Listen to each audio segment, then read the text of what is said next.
Hey guys, tonight we're diving into the dusty, fragrant chaos of an ancient Ethiopian market, where you're a curious traveler wandering through a maze of spice stalls under the blazing 6th century sun. Hope you brought your sandals, because the sand's hotter than a camel's temper.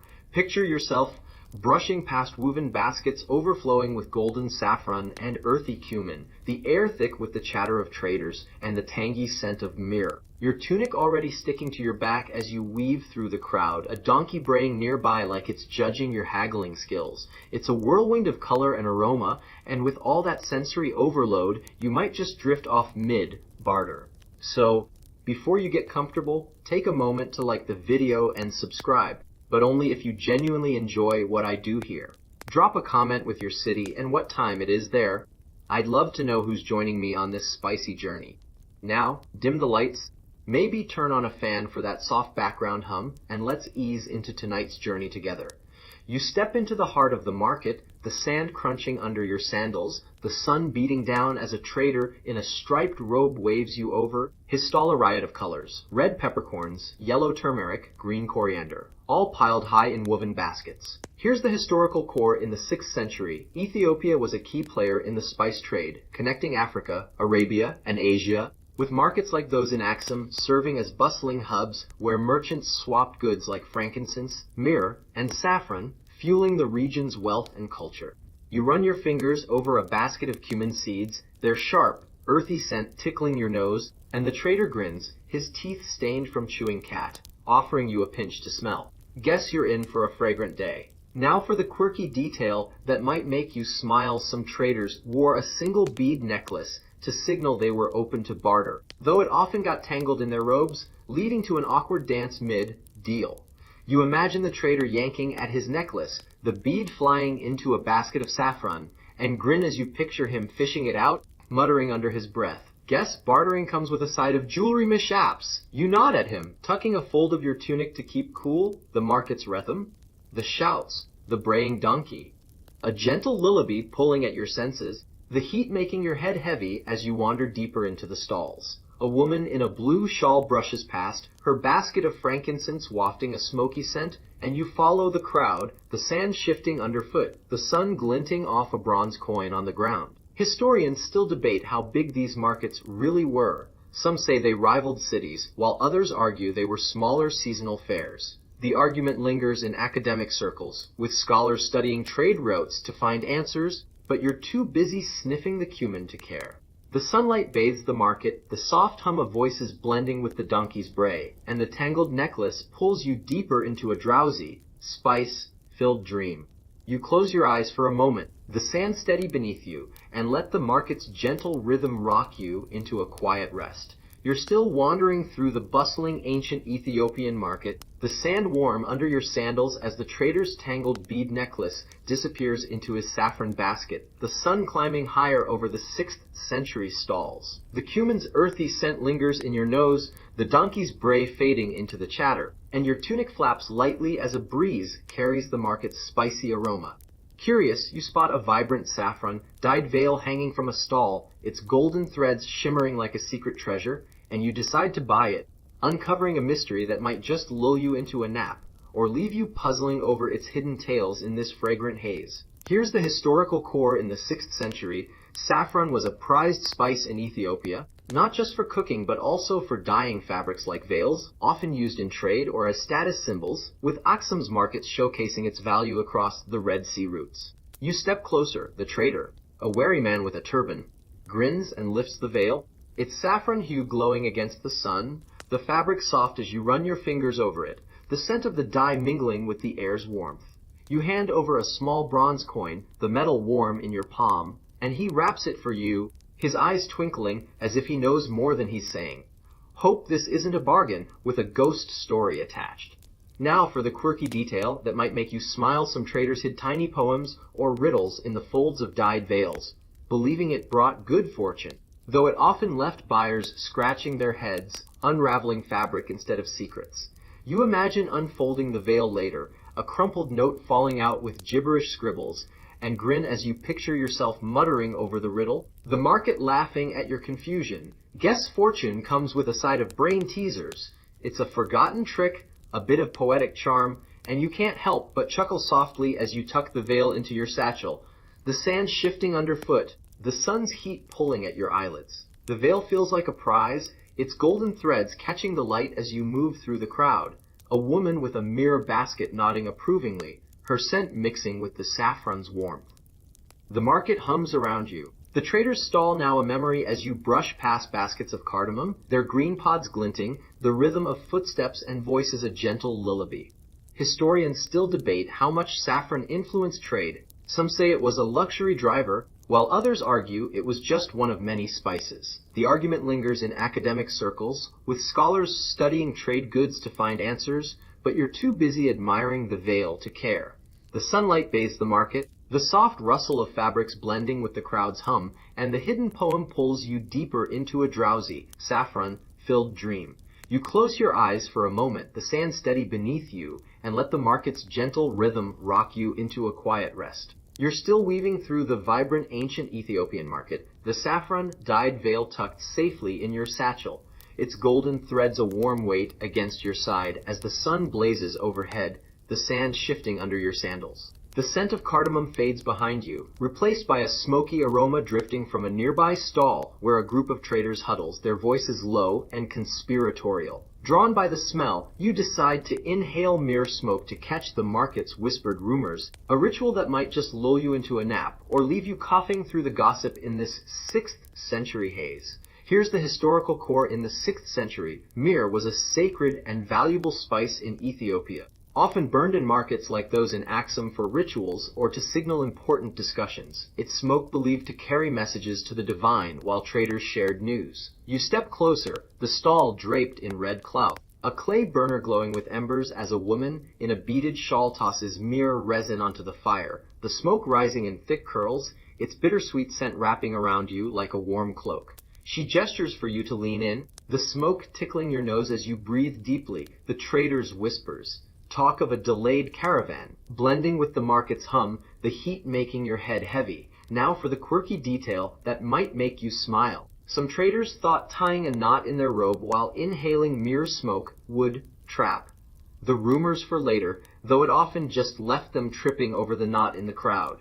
You imagine fumbling with your tunic, the knot tangling, and grin as you picture yourself stumbling into a basket of cloves, the traders laughing. Guess rumors come with a side of clumsy. It's a forgotten custom, a bit of smoky superstition, and you can't help but chuckle softly as you steady yourself. The myrrh smoke swirling, the sand warm underfoot, the sun's glare pulling at your eyelids. The smoke fills your lungs, its warmth soothing but sharp, and you cough lightly, the traders glancing over with knowing smiles, their words fading as you step back, the scent clinging to your tunic. The market buzzes around you, a child running past with a basket of peppercorns, the air alive with shouts and scents, the ritual a quiet moment in the chaos. Historians still debate how central myrrh was to market culture. Some say it was purely ceremonial, while others argue it was a social glue for traders. The argument lingers in academic circles, with scholars studying ritual sites to find answers, but you're too busy wiping your eyes to care. The sunlight bathes the market, the soft crackle of the embers blending with the crowd's hum, and the tangled knot pulls you deeper into a drowsy, myrrh-filled dream. You close your eyes for a moment, the sand steady beneath you, and let the market's gentle rhythm rock you into a quiet rest. You're still lingering near the smoky myrrh stall in the ancient Ethiopian market, the trader's hushed whispers fading into the warm 6th century air as the bittersweet scent clings to your tunic, the sand warm under your sandals. The child with the peppercorn basket darts past again, his laughter echoing, and the sun climbs higher, casting long shadows over the stalls. Spotting a wiry trader with a grin, you decide to haggle for cumin seeds, a spicy bargain that might just lull you into a nap, or leave you outwitted in this bustling, fragrant haze. Here's the historical core in the 6th century. Cumin was a staple spice in Ethiopian markets like those in Axum, traded widely for its flavor and medicinal uses, with merchants honing sharp haggling skills to navigate the competitive spice routes connecting Africa and Arabia. You approach the trader, his stall piled with small burlap sacks of cumin, the earthy scent hitting you as he holds up a handful, his eyes twinkling with mischief. You offer a bronze coin, he counters with a shake of his head, and you grin, tossing in a dried date. The back and forth a playful dance, the market's hum filling the air as the sun beats down, the rhythm of your banter pulling at your eyelids. Now for the quirky detail that might make you smile, some traders spat on the ground after a deal to seal it with luck, though it often just startled their partners, turning negotiations into a sandy mess. You imagine the trader spitting, the sand splattering your sandals, and grin as you picture yourself jumping back, laughing at the soggy surprise. Guess luck comes with a side of spit. It's a forgotten habit, a bit of gritty charm, and you can't help but chuckle softly as you settle on 2 coins, the trader nodding with a wink, the cumin sack now yours, the heat making your head nod slightly. The haggling leaves you with a small victory, the cumin scent warm in your hands as you tuck the sack into your satchel, the trader calling out to the next buyer, his voice blending with the market's pulse. The crowd shifts around you, a woman with a frankincense burner passing by, the smoky aroma mixing with the cumin, the sand crunching as you step aside. Historians still debate how skilled these traders were. Some say they were master negotiators, while others argue luck played a bigger role. The argument lingers in academic circles, with scholars studying trade records to find answers, but you're too busy sniffing your prize to care. The sunlight bathes the market, the soft clink of coins blending with the crowd's hum, and the sandy spit pulls you deeper into a drowsy, cumin-filled dream. You close your eyes for a moment, the sand steady beneath you, and let the market's gentle rhythm rock you into a quiet rest. You're still in the heart of the ancient Ethiopian market, the trader's sandy spit long forgotten as you clutch the sack of cumin seeds in your satchel, its earthy scent mingling with the lingering mere smoke on your tunic. The sun blazes overhead, the sand scorching beneath your sandals, and the crowd hums with energy, a woman's frankincense burner catching your eye with its curling smoke. Drawn to the sacred aroma, you decide to join a frankincense prayer ritual for blessings, a spiritual moment that might just lull you into a nap, or leave you daydreaming of divine favor in this 6th century haze. Here's the historical core. In the 6th century, frankincense was a cornerstone of Ethiopian culture, especially in markets like those in Aksum, where it was burned during rituals to seek blessings for trade, health, and travel, reflecting the region's deep Christian and spiritual traditions. You step closer to the group, a small circle of traders and locals gathered around the woman, her shawl embroidered with crosses as she places frankincense resin on glowing embers, the smoke rising in silvery wisps, its resinous scent sharp yet soothing. She murmurs a prayer in Ge'ez, the ancient language echoing softly, and you bow your head, the warmth of the crowd and the smoke wrapping around you, the market's buzz fading into a gentle hum that pulls at your eyelids. Now for the quirky detail that might make you smile. Some participants tucked a pebble into their sandal during the ritual, believing it grounded their prayers to the earth, though it often just made them wobble mid-chant, nearly toppling into the burner. You imagine slipping a pebble into your sandal, the rock digging into your foot, and grin as you picture yourself swaying, catching a trader's elbow with a sheepish smile. Guess blessings come with a side of balance issues. It's a forgotten custom, a bit of earthy faith, and you can't help but chuckle softly as you steady yourself, the frankincense smoke swirling, the sand warm beneath you, the sun's heat making your head heavy. The prayer continues, the woman's voice a melodic thread weaving through the smoke, and you feel a quiet peace settle over you, the frankincense's aroma filling your lungs, the ritual a sacred pause in the market's chaos. The crowd disperses slowly, a trader patting your shoulder with a nod, the sand shifting as you step back, the burner's embers glowing softly. Historians still debate how widespread these rituals were. Some say they were daily market events, while others argue they were reserved for special occasions. The argument lingers in academic circles, with scholars studying religious texts to find answers, but you're too busy breathing in the smoke to care. The sunlight bathes the market, the soft murmur of prayers blending with the crowd's hum, and the wobbly pebble pulls you deeper into a drowsy, frankincense-filled dream. You close your eyes for a moment, the sand steady beneath you, and let the market's gentle rhythm rock you into a quiet rest. You're still standing in the sunlit ancient Ethiopian market, the frankincense prayer, rituals, smoky scent clinging to your tunic as the group disperses, the woman's embroidered shawl disappearing into the crowd, the sand warm beneath your sandals. The market hums around you, the cumin in your satchel a quiet weight, and you notice a small clay table nearby, where a man with a braided beard pours steaming tea, Its aroma spicy and inviting. Drawn in, you decide to sip cardamom tea with a storyteller, a moment of respite that might just lull you into a nap or leave you enchanted by tales in this 6th century haze. Here's the historical core. In the 6th century, cardamom was a cherished spice in Ethiopian markets like those in Aksum, often used in teas for its warming flavor and believed digestive benefits, with tea drinking gatherings serving as social hubs for storytelling and community bonding. You settle onto a woven mat beside the table, the man handing you a small clay cup, the tea's steam carrying the sweet, sharp scent of cardamom as you take a cautious sip, the warmth spreading through your chest, the market's bustle fading into a gentle hum. He begins a tale of a caravan lost in the desert, his voice low and rhythmic, the sun casting dappled shadows on the sand, the tea's heat pulling at your eyelids. Now for the quirky detail that might make you smile. Some storytellers tossed a cardamom pod into the teapot for each listener, believing it spiced up the story's magic, though it often just made the tea too strong, leaving everyone puckering mid-tale. You imagine him tossing in a pod for you, the tea turning sharp, and grin as you picture yourself wincing, the story pausing as you both laugh. Guess magic comes with a side of sour faces. It's a forgotten tradition, a bit of flavorful charm, and you can't help but chuckle softly as you take another sip. The cardamom's bite softened by the warmth, the sand shifting under the mat, the sun's glare making your head heavy. The story weaves on, the man's words painting images of sandstorms and hidden oases, and you feel your mind drifting, the tea's warmth a cozy anchor, the market sounds, shouts, a donkey's bray, blending into the tale. You set the cup down, the clay warm in your hands, a woman with a basket of nutmeg passing by, her scent mingling with the cardamom, the rhythm of the story a gentle lullaby. Historians still debate how central tea gatherings were to market life. Some say they were daily rituals, while others argue they were occasional treats.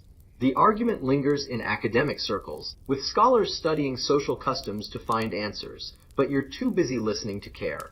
The sunlight bathes the market, the soft clink of cups blending with the storyteller's voice, and the extra pod pulls you deeper into a drowsy, cardamom-filled dream. You close your eyes for a moment, the mat steady beneath you, and let the market's gentle rhythm rock you into a quiet rest. You're still lounging on the woven mat in the ancient Ethiopian market. The storyteller's tale of desert oozes fading into the warm 6th century air as the cardamom tea's spicy warmth lingers on your tongue, the clay cup cool in your hands. The sun climbs higher, the sand heating up beneath you. The markets hum a steady backdrop with a trader's shout and a donkey's distant bray, the nutmeg scent from the passing woman sparking a mischievous idea.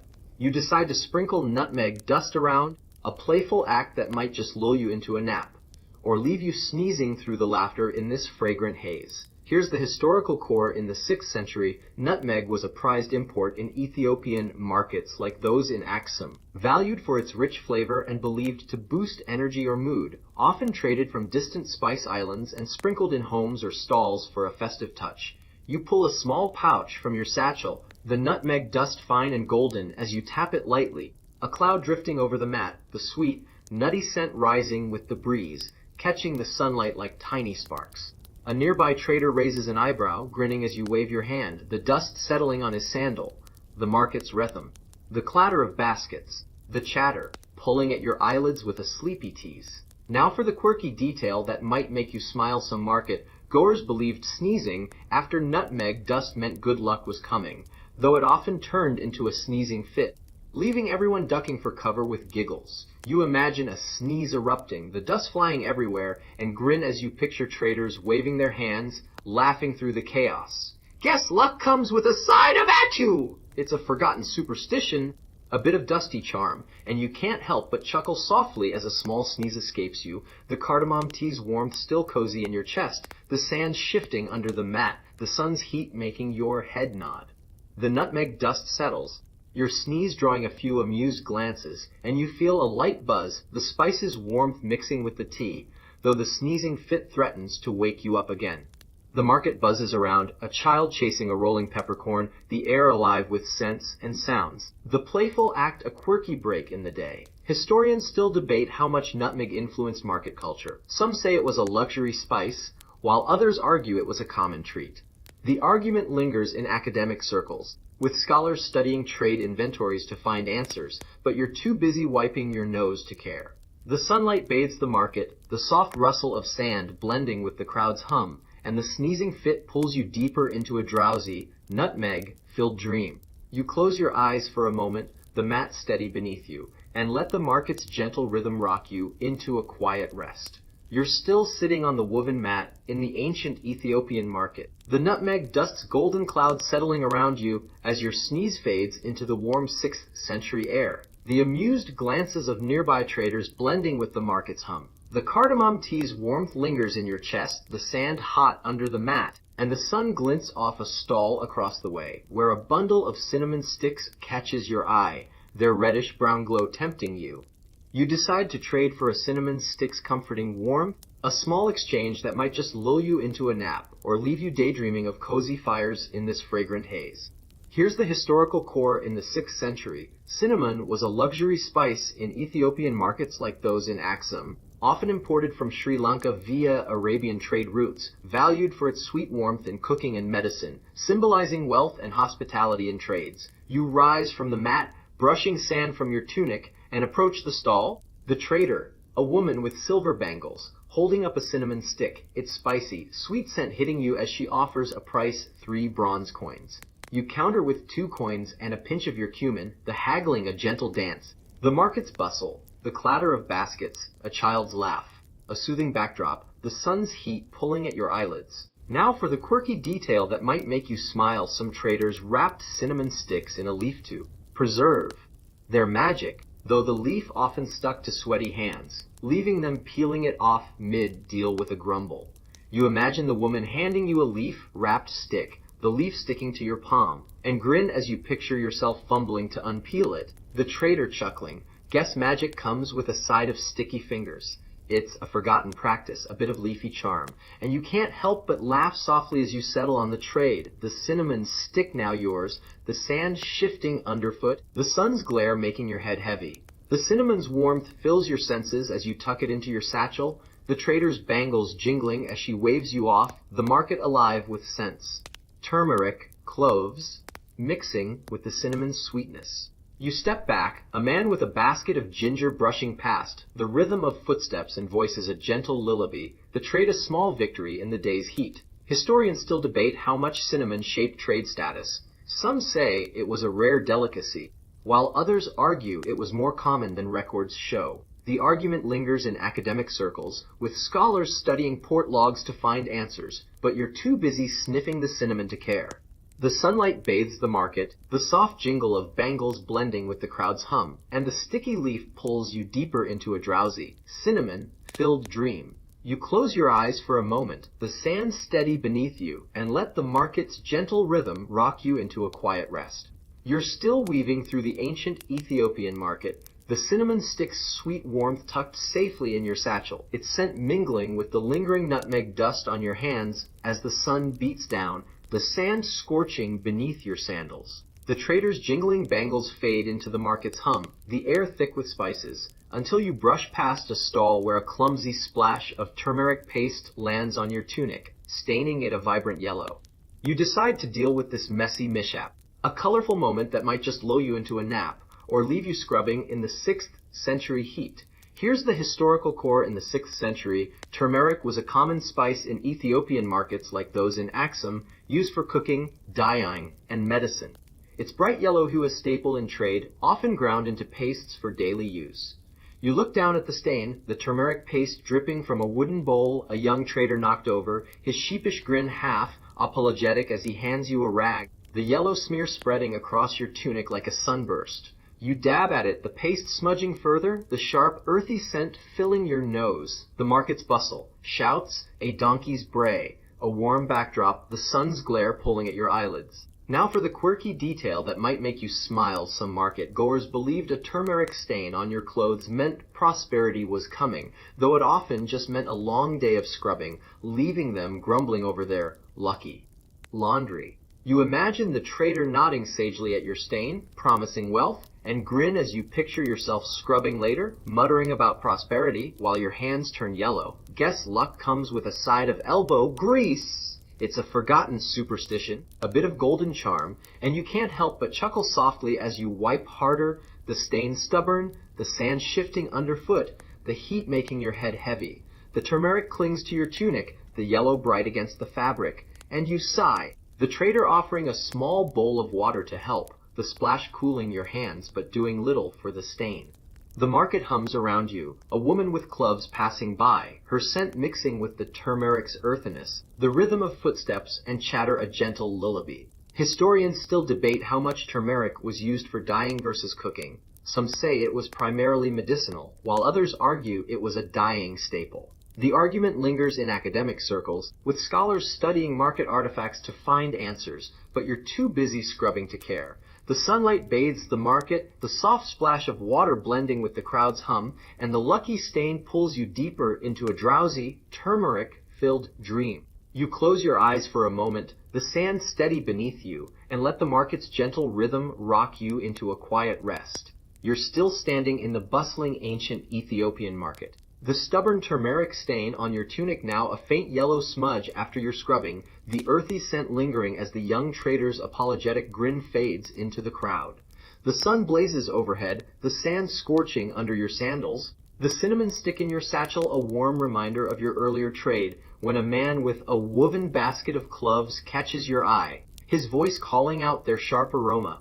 You decide to search for a bundle of cloves with this guide, a fragrant hunt that might just lull you into a nap, or leave you lost in the 6th century market's maze. Here's the historical core. In the 6th century, cloves were a rare and valued spice in Ethiopian markets like those in Aksum, often imported from the Moluccas via Indian Ocean trade routes, prized for their intense flavor and use in medicine and rituals. You follow the man, his basket jostling as he weaves through the stalls, the cloves, sharp, sweet scent cutting through the air, his chatter about their healing powers filling the space between you. You duck under a low, hanging canopy, the sand crunching underfoot, the market's hum, traders' shouts, a child's laugh. A soothing backdrop, the sun's heat pulling at your eyelids as you search for the perfect bundle. Now for the quirky detail that might make you smile. Some traders believed clapping 3 times before picking a clove bundle would ensure its potency, though it often just startled nearby buyers, leading to a chorus of grumbles. You imagine the man clapping sharply, a woman with a basket of ginger jumping in surprise, and grin as you picture her glaring while you stifle a laugh. Guess potency comes with a side of chaos! It's a forgotten ritual, a bit of spicy charm, and you can't help but chuckle softly as he hands you a small bundle, the cloves dark and fragrant, the sand shifting beneath you, the heat making your head nod slightly. The cloves feel like a tiny treasure in your hands, their scent mixing with the turmeric on your tunic, and you tuck them into your satchel, the man nodding with a smile, his basket lighter now as he moves on. The market buzzes around you, a stall of ginger roots nearby wafting a fresh aroma, the rhythm of footsteps and voices a gentle lullaby, the hunt a small adventure in the day's heat. Historians still debate how widely cloves were used. Some say they were a luxury for the elite, while others argue they were more common in medicine. The argument lingers in academic circles, with scholars studying trade logs to find answers, but you're too busy sniffing the cloves to care. The sunlight bathes the market, the soft rustle of baskets blending with the crowd's hum, and the clapping ritual pulls you deeper into a drowsy, clove-filled dream. You close your eyes for a moment, the sand steady beneath you, and let the market's gentle rhythm rock you into a quiet rest. You're still wandering through the ancient Ethiopian market, the bundle of cloves tucked into your satchel, their sharp scent mingling with the turmeric stain on your tunic as the guide with the woven basket vanishes into the 6th century crowd. The sun beats down, the sand scorching beneath your sandals, and you catch a whiff of something fresh and zesty.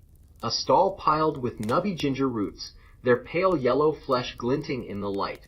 Feeling the day's heat sapping your energy, you decide to try a ginger root sleep remedy, a spicy cure that might just lull you into a nap, or leave you wide awake with its fiery kick in this fragrant haze.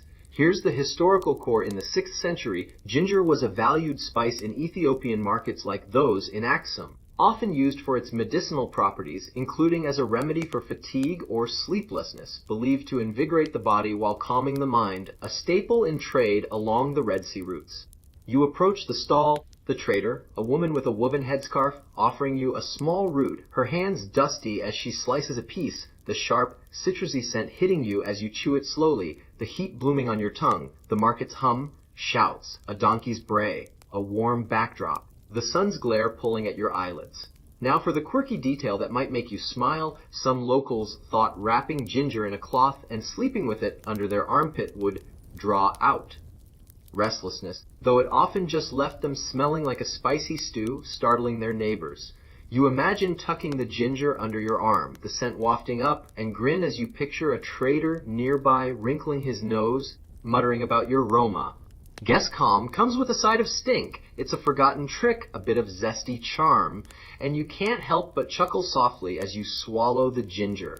The heat spreading through your chest, the sand shifting underfoot, the sun making your head heavy. The ginger's warmth tingles in your throat, a faint energy stirring in your limbs, but your eyes grow heavier, the remedy a paradox as the spice battles your drowsiness. The market bustling around you with baskets of peppercorns catching the light. You lean against the stall, the wood warm under your hand, the trader offering a knowing smile, the rhythm of footsteps and voices a gentle lullaby. The remedy a fiery experiment in the day's heat. Historians still debate how effective ginger was as a sleep aid.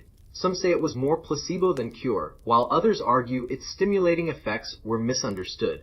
The argument lingers in academic circles, with scholars studying medicinal texts to find answers, but you're too busy feeling the ginger's kick to care. The sunlight bathes the market, the soft rustle of baskets blending with the crowd's hum, and the armpit wrap pulls you deeper into a drowsy, ginger-filled dream. You close your eyes for a moment, the sand steady beneath you, and let the market's gentle rhythm rock you into a quiet rest. You're still leaning against the warm wooden stall in the ancient Ethiopian market. The ginger root's fiery kick lingering in your throat as the trader with the woven headscarf nods knowingly, the sun blazing overhead, the sand scorching beneath your sandals.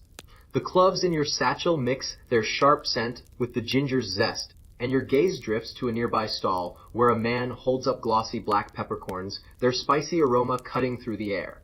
Intrigued, you decide to taste peppercorns for their fiery heat, a bold test that might just lull you into a nap, or leave you gasping in this 6th century haze.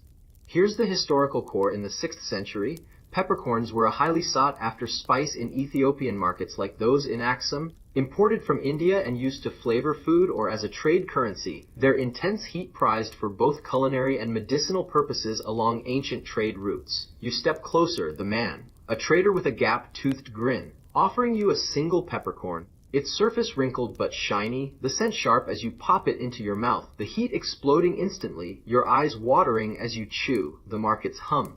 Traders' shouts, a child's giggle, a warm backdrop, the sun's glare pulling at your eyelids. Now for the quirky detail that might make you smile. Some traders believed chewing a peppercorn while squinting at the sun would sharpen their senses for deals, though it often just left them blinking through tears, stumbling into stalls. You imagine squinting upward, the peppercorn's heat burning your tongue, and grin as you picture yourself tripping over a basket, the trader laughing. Guess sharp senses come with a side of clumsiness.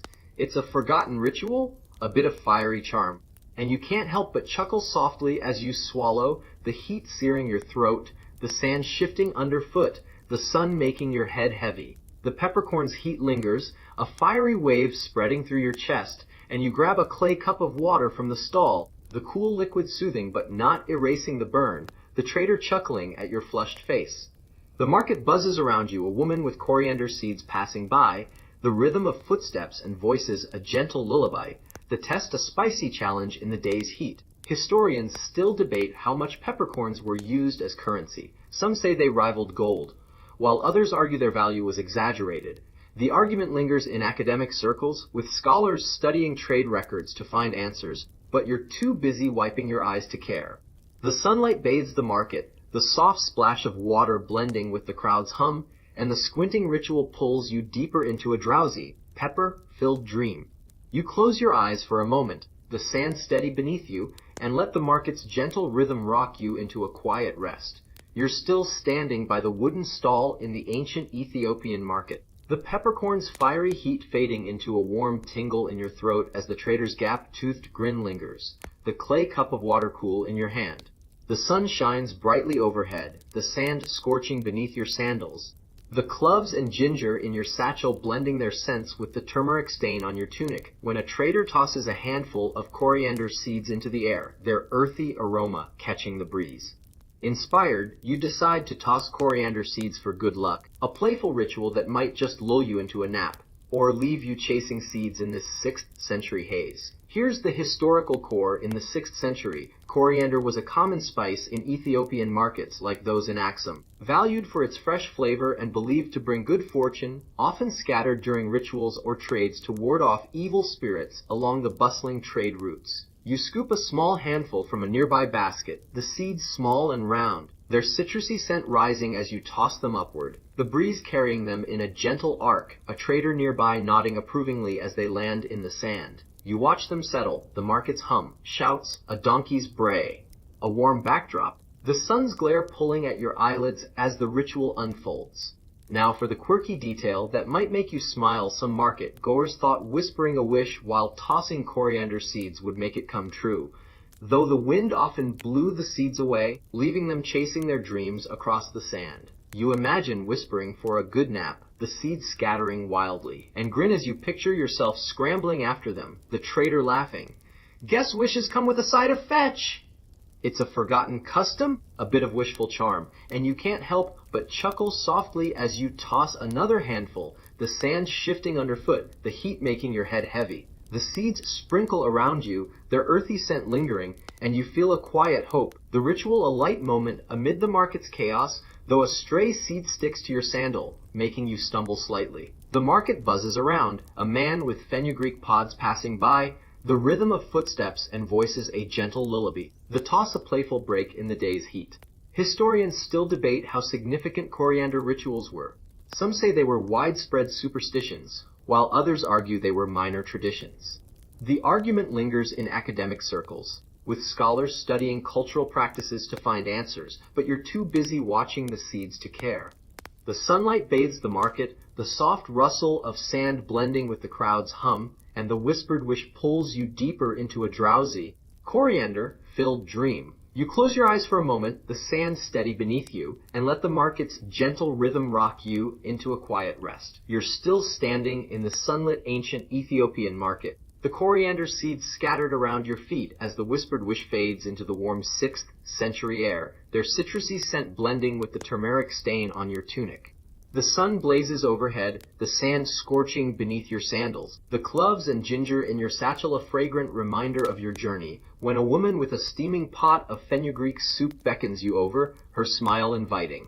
You decide to share fenugreek soup with new friends, a comforting meal that might just lull you into a nap, or leave you savoring the warmth in this bustling haze. Here's the historical core. In the 6th century, fenugreek was a staple spice in Ethiopian markets like those in Axum. Used in soups and stews for its nutty flavor and believed to aid digestion, often shared in communal meals that strengthened market bonds along trade routes. You settle onto a low bench beside the woman, the pot bubbling with a rich, golden broth, the fenugreek's earthy aroma rising as she ladles a bowl for you, handing it with a nod to a trader who joins you, his hands dusty from handling spices. You sip the soup, the warmth spreading through your chest, the market's hum, shouts, a child's laugh, a soothing backdrop, the sun's heat pulling at your eyelids. Now for the quirky detail that might make you smiley, some locals stirred fenugreek soup with a wooden spoon carved with a heart, believing it added love to the meal, though it often left the spoon stuck, sparking a playful tug of war.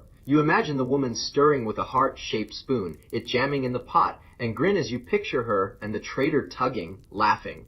Guess love comes with a side of tug! It's a forgotten custom, a bit of hearty charm, and you can't help but chuckle softly as you take another sip, the soup's warmth cozy, the sand warm under the bench, the sun making your head heavy. The soup brings a sense of connection, the trader sharing a story of a long journey while you nod, the fenugreek's nutty taste lingering, the communal meal a quiet pause in the market's chaos. The bench creaks as more join, the air filled with the soup's steam and the market's scents. Cinnamon, pepper, blending into a gentle lullaby, the moment a warm anchor in the day. Historians still debate how central communal meals were to market life. Some say they were daily rituals, while others argue they were festive breaks. The argument lingers in academic circles, with scholars studying social gatherings to find answers, but you're too busy savoring the soup to care. The sunlight bathes the market, the soft clink of bowls blending with the crowd's hum, and the heart spoon pulls you deeper into a drowsy, fenugreek-filled dream. You close your eyes for a moment, the bench steady beneath you, and let the market's gentle rhythm rock you into a quiet rest. You're still seated on the creaky bench in the ancient Ethiopian market, the fenugreek soup's nutty warmth settling in your chest as the trader's tale of a long journey fades into the golden 6th century light. The woman with the heart-shaped spoon smiling softly. The sun hangs high, the sand warm beneath you, the satchel heavy with cloves, ginger, and cinnamon, their scents blending with the turmeric stain on your tunic. The markets hum a gentle backdrop to your day. You rise, the bench groaning, and decide to reflect on the market's forgotten flavors, a final moment that might just lull you into a nap, or leave you cherishing the spice's legacy in this fragrant haze. Here's the historical core. By the 6th century, Ethiopian markets like those in Axum were fading as trade routes shifted, leaving behind a legacy of spices, saffron, myrrh, frankincense, that shaped the region's culture, their stories buried in the sand as new powers rose, a quiet end to a vibrant era.